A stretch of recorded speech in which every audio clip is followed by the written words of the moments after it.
Okay, we're starting. So, today I'm playing the level The Flaming Shipwreck for Duke Nukem 3D, and with me today is Ryan Rouse, the author of the level. He's a very good level designer, and also he runs a great site, The Abandoned Workshops. It's an amazing site. There are very detailed reviews for maps and mods for different levels. So it's really great for everyone who are making levels. And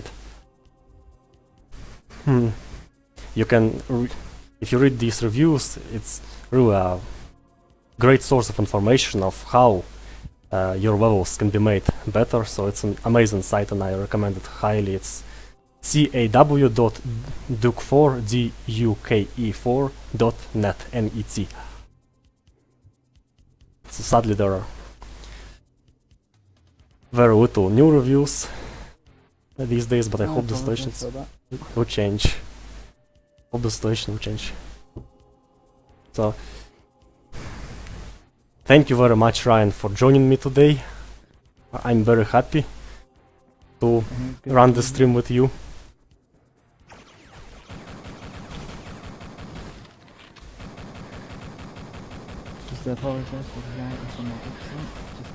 Is that, wait, is that normal? That's probably some mod I have installed. Is that normal that there's a, probably not, that there's a Half-Life military soldier from a topical cop? Yeah, it has to be some mod, right? Probably, yes. I haven't added anything custom to this map. Yes. Alright. Assets. I'm sorry for that. Now I'm going.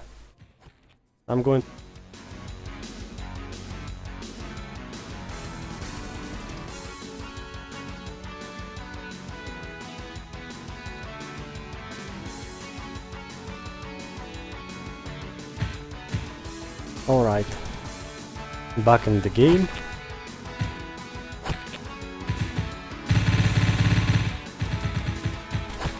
Come get some.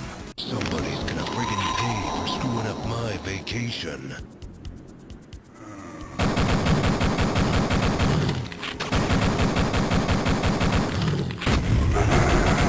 Now we have a proper tip cop.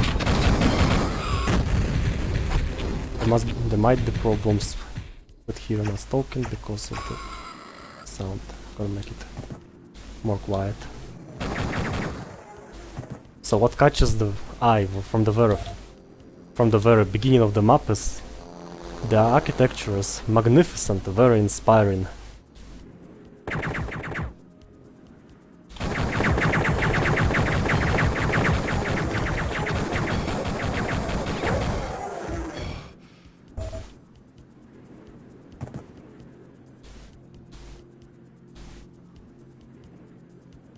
And the car is also very detailed. I take it has to be out of work, of sprite work and sector work in order to make it like that. The tech suit took a long time to make. Yes.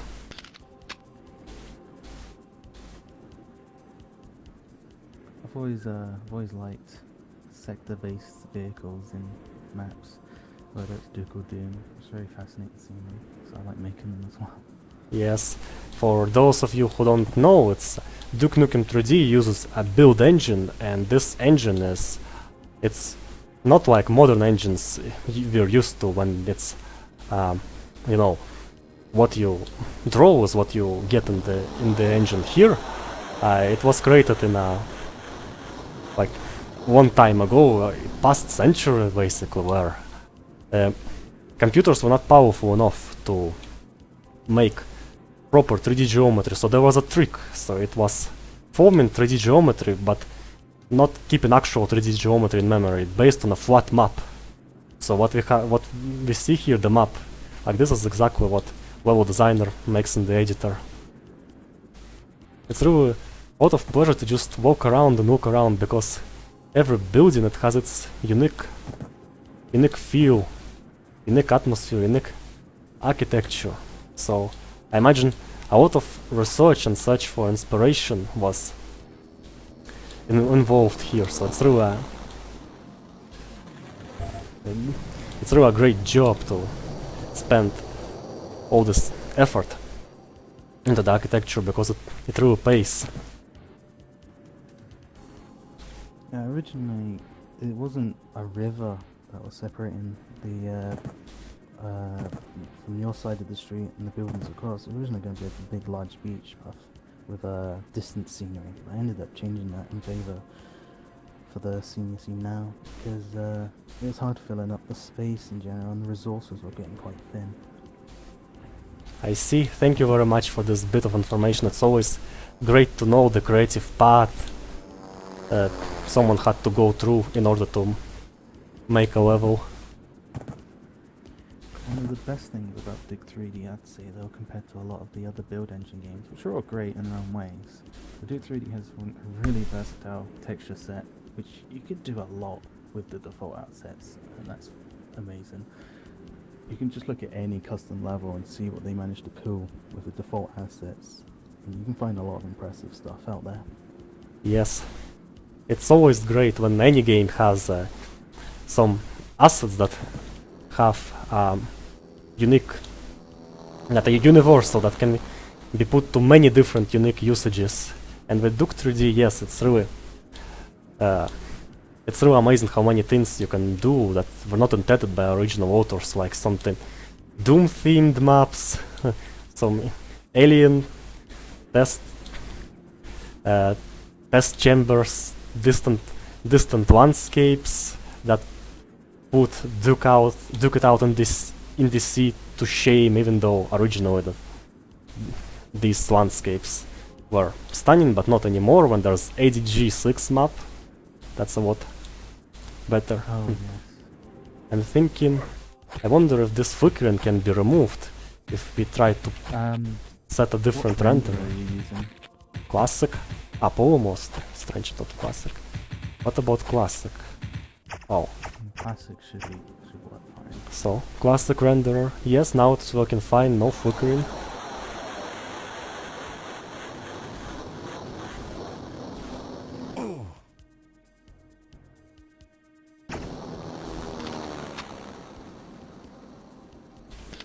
And I already used up all my ammo. That was a common complaint about this map from the beginning, was the ammo shortages at the beginning. I didn't intend people to fight these recon cards early on and to ignore them, so it was a bit of an oversight on my half that people would actually try fighting them.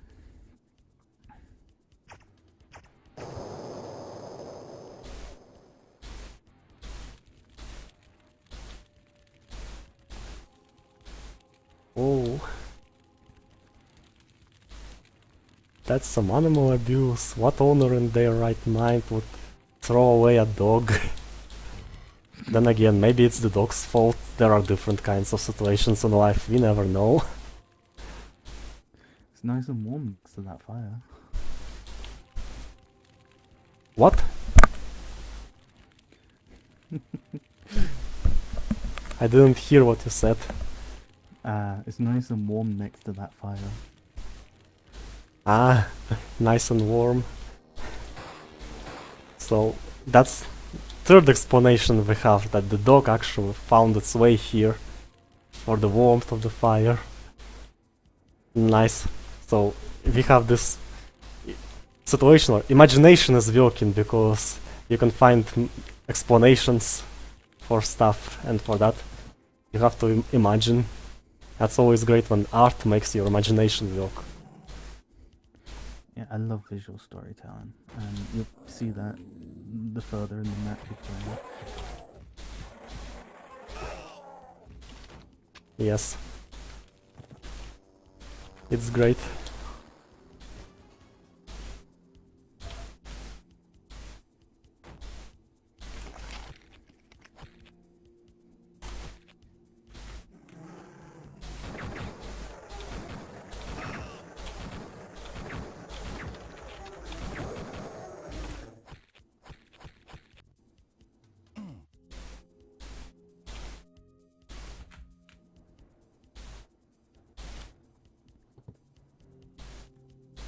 That's another example of impressive sprite work. It's cool how there's a diagonal line on these chairs. That's something I don't remember seeing anywhere else in a Duke Nukem 3D map.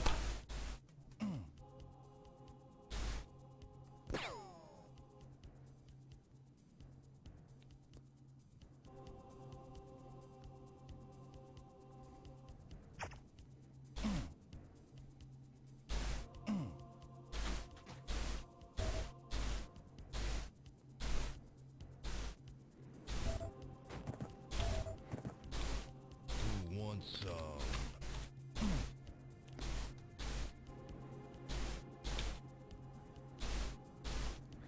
Yeah, just to let you know, I'm quite far behind on the stream itself, so I won't know where you are exactly. I'm now in a room with brown walls. Oh god, could be any.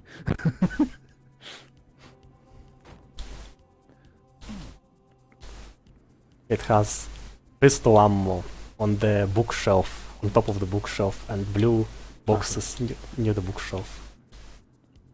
I know where you are. This is strange. It's like the box gets separated. The side of the box gets separated from the top. It's some sprite work. Now that's an interesting question. Why making boxes out of sprites? Not sectors, even though they're just standing on the floor. Maybe they are breakable. What was that for? No, I cannot break them. You Interesting. can make them out of sprites because of resources, because the wall count was getting very high. Ah, I see, yes. Make do with what I could. There are pretty harsh limitations in the engine if you're going for a big map.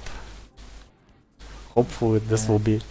I hope this will get better in the future versions of the engine and in a Bombshell Washington project game. Oh, actually it's called Iron Maiden, but it's hard to cut out of the memory the first name I've heard.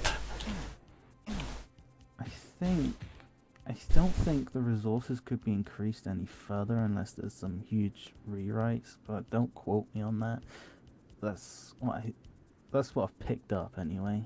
So unless someone's willing to come along and recode a huge chunk of code, I don't think we'll be seeing any more resource increases, sadly.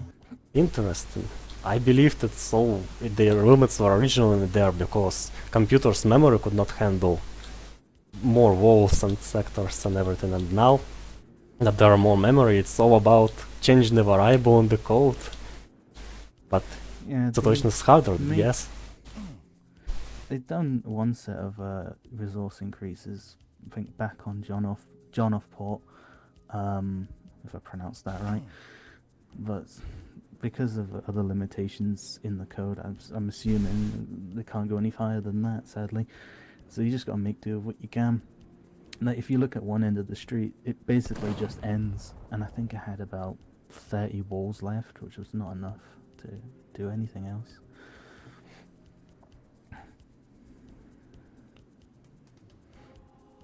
I wonder if you can make your microphone louder.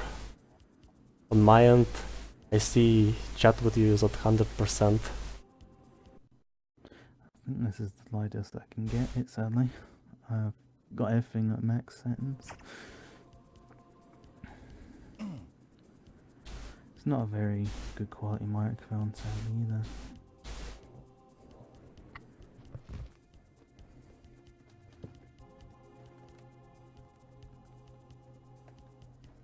Like in the system tray, if you right click on the sound, there will be an entry menu, recording devices, and you click there, you choose microphone, you click properties, and then there will be two sliders for volume, and also there's an ability to make it louder.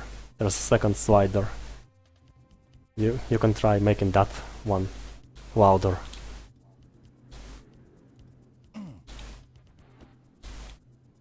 That should improve things. Actually, I have the same problem. It's my motherboard, not the microphone, because it works fine on another motherboard. So I have to that's why there's a hum of on my voice, because I have to make it louder through that slider to be actually heard. Yeah, I think mine's all set 100. I'm also speaking a bit quieter as well because people are sleeping, so I'm trying to keep my voice level a bit low. I'm trying to speak as loud as I can, but I try my best to be Okay. audible. Maybe... I'm not sure, maybe... speaking closer to microphone would help, maybe not. Maybe that will only add breathing sounds, it won't help at all.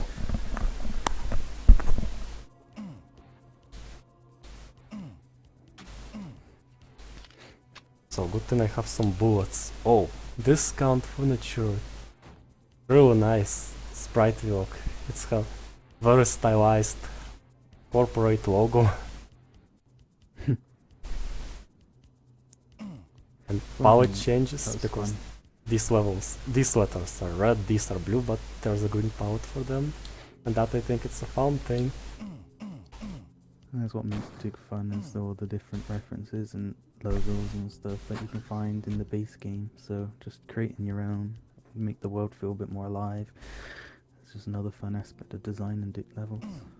At least city levels as well. Yes, like for some modern game to look great, you need to have ask some professional designer who makes logos to make a good logo for you. But in this game you can just put some stuff together from existing sprites and it will look great. So it's what's always great about these older games is that you can make everything yourself. Unlike modern engines, when the quality demands are too high, so level designer asks artists to draw construction models to construct the level from. Shrapnel City, the movie. Funny typo.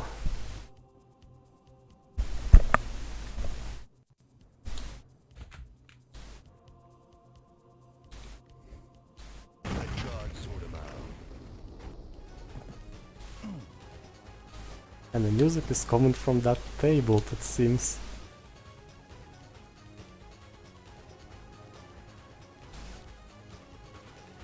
Nice detail. It's really great to be finding all these interesting and unusual details. Make the world feel alive and unique. Oh, what have I done?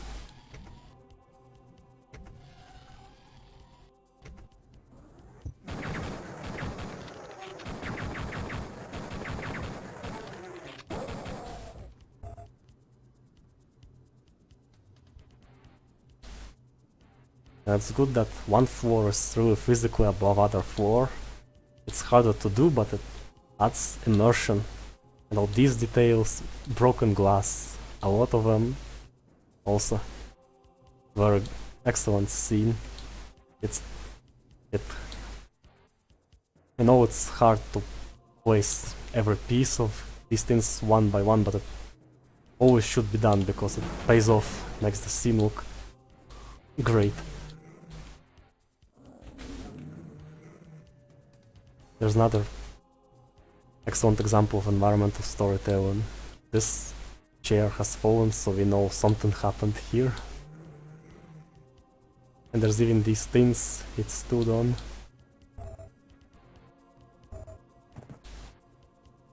Oh. This is a lot more impressive than usual sprite-based chair we see. Where is it?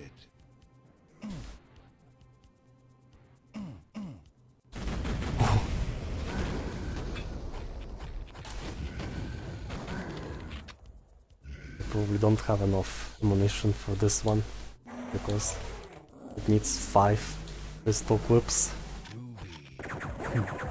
One pistol clip roughly equals to 1 shotgun shot, and 5 shotgun shots means 5 pistol clips.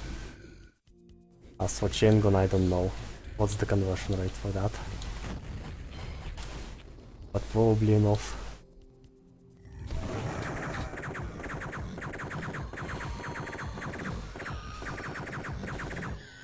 Dude should just follow up on his name and just nuke everything. But where's that weapon? Where's my portable nuke? It's all not in Duke Nukem. It's in Shadow Warrior, but I'm afraid I would accidentally nuke myself together with everything. I have a feeling Lo Wang stole it off the dude. Yeah. I really like that this building has more to it that initially meets the eye. Who could have thought there's gonna be this burning floor with monsters shooting at you? I like when the environment brings such surprises. I'm trying to remember what inspired me to do that. I think there was another map, might be an official map. The idea of seeing buildings in the distance. That'd be a bit more than just background scenery. So I just gave it a try here and it worked out pretty well.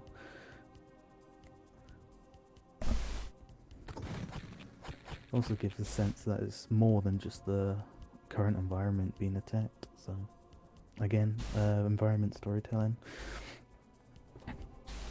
Yeah.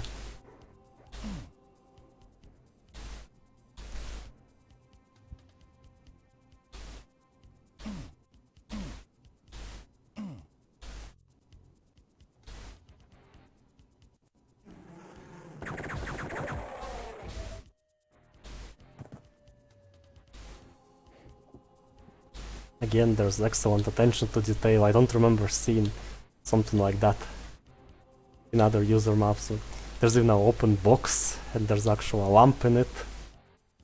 So it's really cool. So not just you see some closed boxes, but you can get an idea of what's actually inside and get information about the life that was going on around.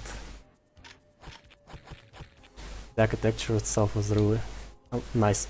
Like these pillars, and these tables, they look great because no matter when you stand, like in this part of the room, they give you a feeling of perspective. You can have foreground here, then another layer there, and there's background in the distance. And I think it's how the human perception works. Like when we see great perspective, we enjoy it, and that's why this scene is so enjoyable to look at. Oh, they have barricaded the door with these boxes and table. And of course, it's not possible to explode that command. It's just cardboard boxes. They can easily burn. Duke's lazy. Pipe bombs are lazy. Too much effort to move some boxes. Blow up some boxes? Really? Nah, I would rather find my way around. These are easier to blow away. And I still cannot enter because there's another door in my path. Damn it. This really pisses me off. Where is it?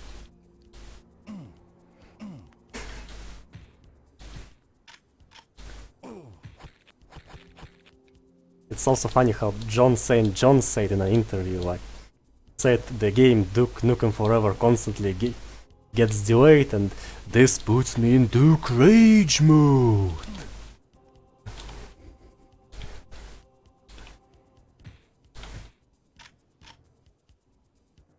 Shark and Wands, bringing you into more depth. That's nice. Not only there's a well-designed logo, there's also social satire. Satire. Oh, I'm not sure how to properly pronounce that word. Sorry. Satire. Satire, thank you. Oh. It's also great to see this because these sofas, they are not done the way everyone else doing them, the way developers did, but in a different shape. Looks refreshing. So it's really amazing how sometimes you can do a different looking scene in the original by just changing something a little in usual approach. And this is real excellent texture choice. I see it. It seems to be a sector, but I'm not sure because there's this hole between the corners. But it really looks like a closed laptop. Oh wait, there's some glitch because I don't see the top of this laptop on the... Yeah, that's the classic renderer for you. Z5. At least things are not flickering, so overall it's better. Yeah. It's weird because when I was working on the map and I tested it, I was pretty certain the popular laptop was fine. And then when I released it, I noticed it's not fine. Whoops. It's so minor. I don't really worth fixing.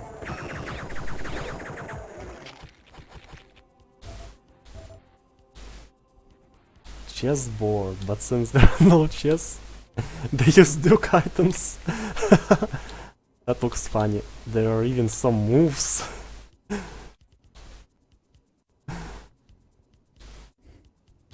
is it? I wonder why someone put that expander into a wall. It's like a builder says there will be alien invasion in the future, so I'm gonna put that inside the walls. Walls get broken, people find weapons, protect themselves against aliens. Yeah, I think some people have been playing too much post-apocalyptic games like Fallout and Wasteland. Oh, better hide this for future reference. They know what's up, those builders. Shit happens. Shit happens. Probably he noticed that somehow he doesn't look so good today or what. I don't know why he had to say shit happens in a mirror. Since I needed The bathroom itself might give a clue. well, if there was something in this toilet, it's gone now. When it was broken. Duke Nukem 3D is a game that teaches you patience. Be very patient or you will die.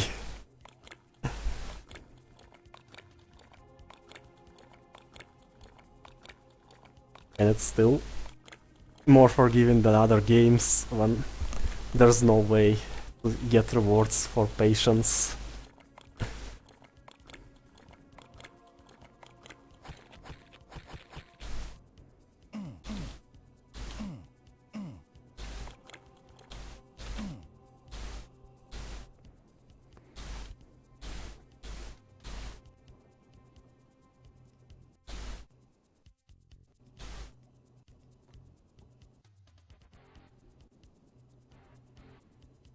Polaris beer.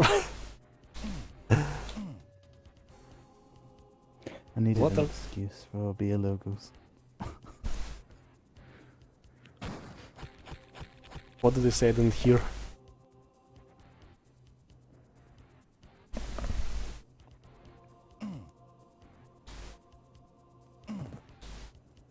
Where is it?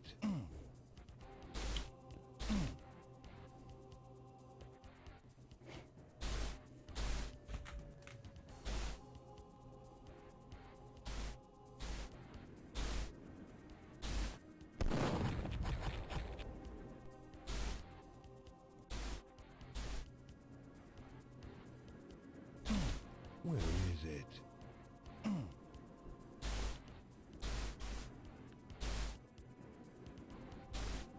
Anyway, Polaris beer. What are they doing there? Making spirit from the moon dust? Oh.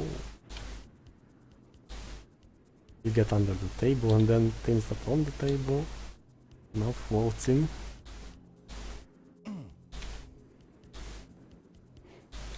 And our knowledge about Duke's superhuman abilities has now got extended.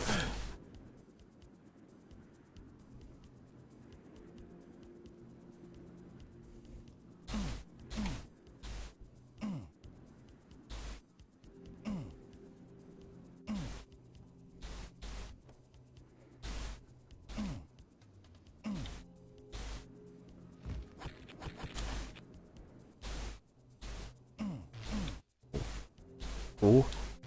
I thought only an electric socket can hurt you like this, but actually this thing can be scripted for that too.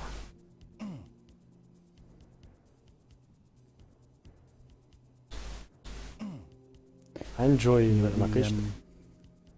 are you at the thing where you can spark yourself off the broken electrical Yes, thingy majig? That is a socket that's made invisible behind it. So you had to make a socket. Yes, that sounds a lot like low design stuff in these old games like Trickery. It's like in Strife demo version, Strife cannot teleport characters around, so since you speak with Harris 2 times in two different places, they just have to close door to one place and open to another, and you can still see second Harris at the beginning of the game through the window. I enjoy occasional discovery, even if it's something unexpected, even if it's just something that just takes your health away, like this thing. But it's great to find and appreciate the detail that it was. There was some effort to script it this way. I also noticed, because the stream's still far behind, when the wall exploded in the office, one of the pieces didn't explode properly. I've never had that happen before. That's strange. I wonder if a newer edict version broke something. The eDuke version that I'm using, I'm gonna look it up now. It's eDuke 32, latest dated 15 July 2017. Because I didn't have time to. I needed to. Stream was already running. I couldn't download latest version. I didn't have time for that, so I just did a fresh install of what I already have. So that's why it's July 15 and not anything newer. That's fine. Just need to check, make sure nothing's broken. It could just be one of those rare bugs you get. Old games and all. Could be. Metal glass.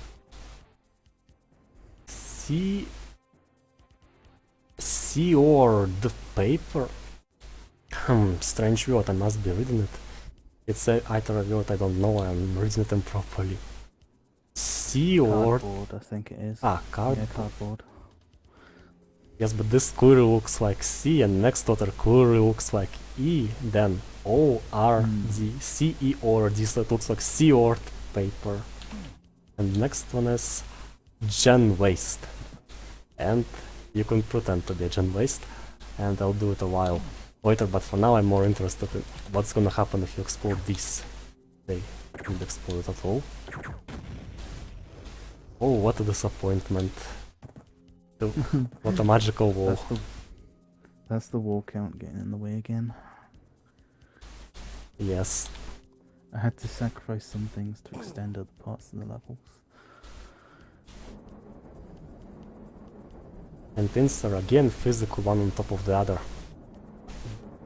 It really attempts to hide the fact that you're getting teleport around in this engine. It's really makes the level more impressive for me, and the level design in Power Slave game is the most impressive for me, because there's if you go there underwater, the underwater sector will always be under the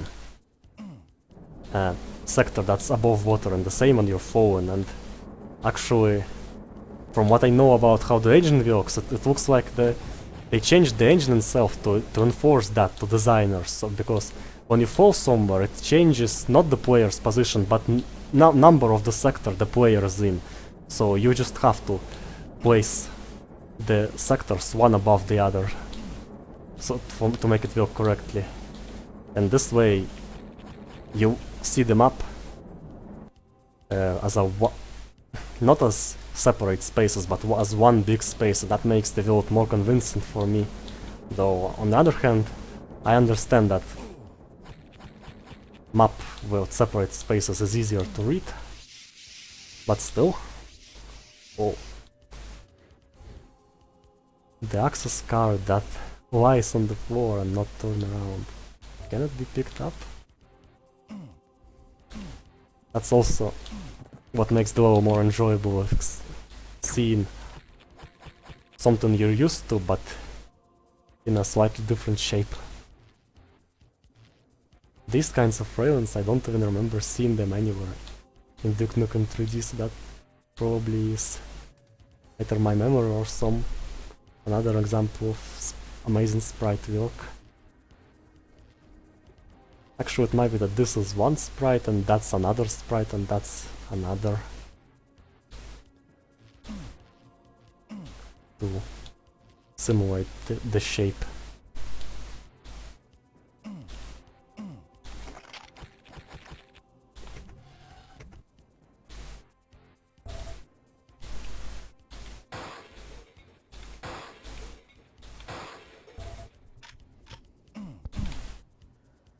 Just as a general bit of trivia, when I was talking about a lot of resources running out easily, when I was working on my blood level, that was a really good exercise in being more frugal with my resources, because there were no increased limits in the current, or at least the DOS version of Blood. So creating what I would usually create in that version of the build engine was definitely an exercise that I learned a lot from. Christmas. Trying to create an environment that looks appealing without using insane amount of walls that I tend to do, as you see in this map. It helped me improve my usage of textures and such for later dig maps as well because of it. Yeah, I actually heard that from many professional people who said that independently from each other, that when you create art, if you are limited by something, then that is actually makes your art more interesting and improves your quality, because due to your limitations you have to do creative steps that you would never do otherwise.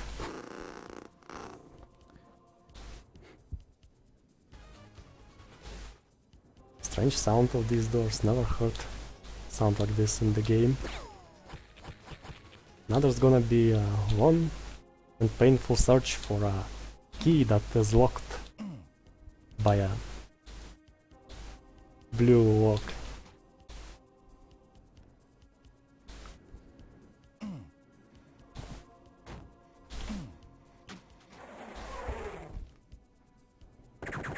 And these guys might be a hint about where to go.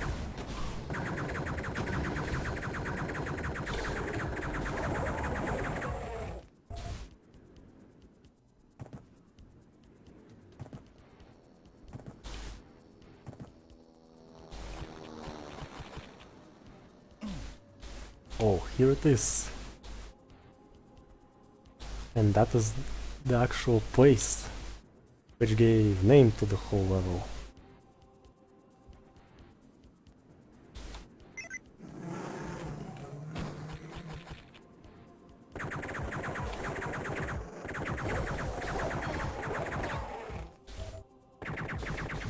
What's that coming from behind?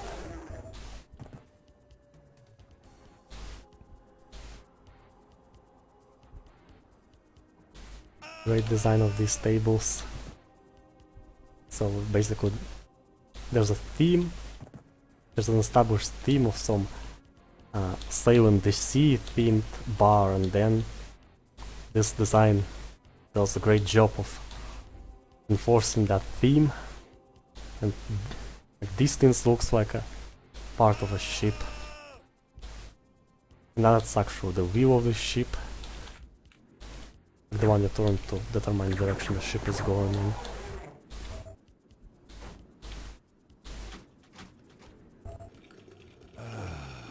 Much better. Hail to the king, baby. Now there's gonna be another exercise in patience.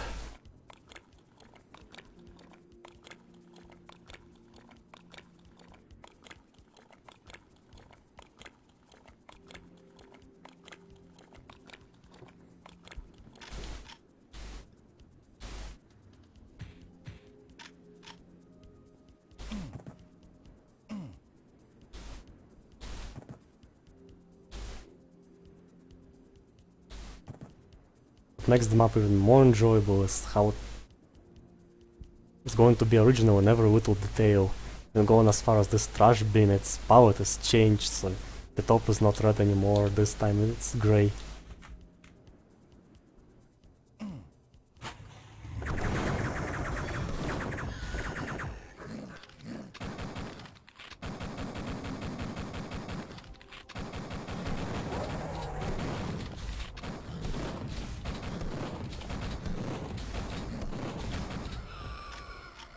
Oh, what a nice gift, I would say. You also gave me some ammo for this shotgun. Really amazing. I think Still that's there's a brought up at wire one point. from this plug socket. I think that's brought up at one point. I didn't add a shotgun to this level as a proper pickup, though you can get off pickups, because I find it a lot of maps rely too much on the standard shotgun gameplay, and I wanted to change things up. And make use of other weapons, especially the more exotic types like the freezer and shrink ray. I felt like the shotgun's an overused weapon and tends to distract from a lot of the fun weapons during play. Because in most cases, at least when I play games, you get a weapon like a freezer and you think, I'll save the ammo for something else, and you never end up using it. Yes. Yes, that's a very good point. I see. It's a good reason not to add the shotgun.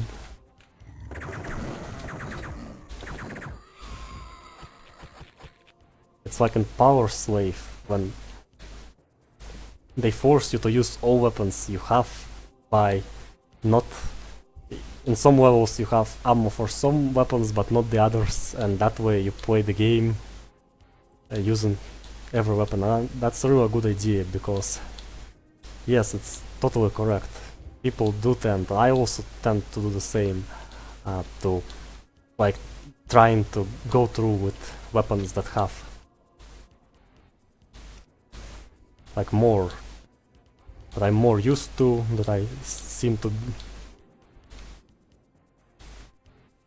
be the more common, and to save stronger weapons in case I would need them. And funny thing is, that often leads me to forgetting that I actually have stronger weapons and eventually dying. I think Power Slave does something interesting, because other weapons that just seem generally more effective against certain types of enemies. So you're kind of taught to use those other weapons more often, especially when you're fighting against those particular types. Nothing comes in the top of my mind because it's been a little while since I played Power Slave, but I did switch up my weapons a lot when I did play it, because it definitely encouraged it and made the game more fun because of it.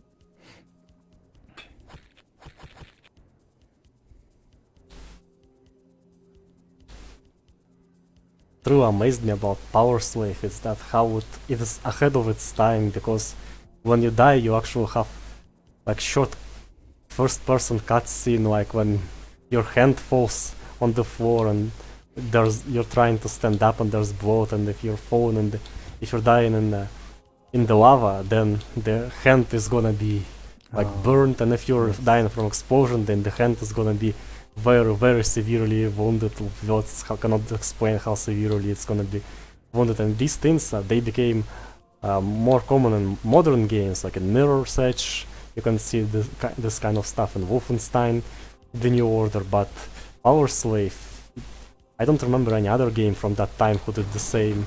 And the whole idea of saving the game is only saving your inventory and what level you came to, and not no mid-level saves, instead giving you lives. This is also something that's you can see in a modern console game, but not in a PC game from 1995, so it's really impressive how the game managed to be ahead of its time. Yeah, they've really tried making Power Slave stand out on its own. But I guess removing a lot of the conventions you'd expect from a lot of the other games, because most of the build games, in honesty, they do play quite the same. Except, let's say, Witch Haven. probably the most different of them all, with its melee focused combat. So I think changing the way save mechanics work in Power Slave was another way to, I guess, change the pacing in general. Because you can't just save somewhere, fight a boss, die, and then just immediately begin it. You gotta be a bit more prepared than usual. And thankfully you have an invincibility artifact to prepare and find lives. It gives you a reason to explore the secrets as well. Yes. Doesn't it? Witch Haven is a great game. I would say it would be enjoyable a lot if it's not for its level design. The problem with Witch Haven's level design is that levels are just some randomly drawn corridors and rooms put together and nothing more than that. And that is what drags the game down, and it would be really enjoyable otherwise. And it's too bad that there's not very much custom maps for Witch Haven. Actually, I didn't see. There is one for Witch Haven 2. There is one map pack, but from the screenshots it didn't look very good. And Witch Haven, if you look at it in the build engine, and today the actual build editor used to make Witch Haven was leaked by Les Bird, a programmer who worked in the Capstone at the time and who leaked Tech War, Witch Haven, and Witch Haven 2, not just source codes, but the whole snapshots of development folders. So you can actually make levels for Witch Haven with the same editor they used, with names, with proper names and everything. And the amount of content in Witch Haven is, if you look at it in the editor, it's really amazing, and you can do really inspiring, stunning, and enjoyable things with it. So it's one of those games when it's very sad that modders didn't take advantage of it, like Prey 2006, for example, where there's unique features with the gravity, where you can like change the direction of the gravity and go as far as wrap it around small planets, and even outward gravity, where you're inside the whole sphere and the gravity pulls you towards the walls of the sphere, and it's amazing. Amazing places could have been done with that game, like for example asteroid field, when you find places to jump from one asteroid to another, and they all have gravity, and many other things that I could not think of, but others would, and I'm very sad that very few levels were made for Prey, and all this unique world, it's left unexplored. Yeah, in Witch Haven's case, I think the general lack of polish of that game, and like you say, the level design, I felt like a lot was going against the game. If Witch Haven was given more time in the oven, it could have been the build engine's equivalent of a Hexen, I'd say, a Heretic or Hexen. I have a guilty like for Witch Haven, because every time I do jump into it and play it, there's always this missing potential, and I just think, if only this game could have been really something. And that's probably what detracted a lot of people from wanting to make anything for it in general, other than people who like what they got, I say. And Prey, yeah, it's a shame, because when I first played Prey, I wasn't that impressed, and it was, I think, a couple of years later when I replayed it, I fell in love with it. Went back to check some custom maps, which is, I think, around the time I've discovered your level. I realised it's such a shame there's no one else making maps for this. It's probably one of the more fun Doom 3 engine games. It Tech 4, I think, yeah. Awful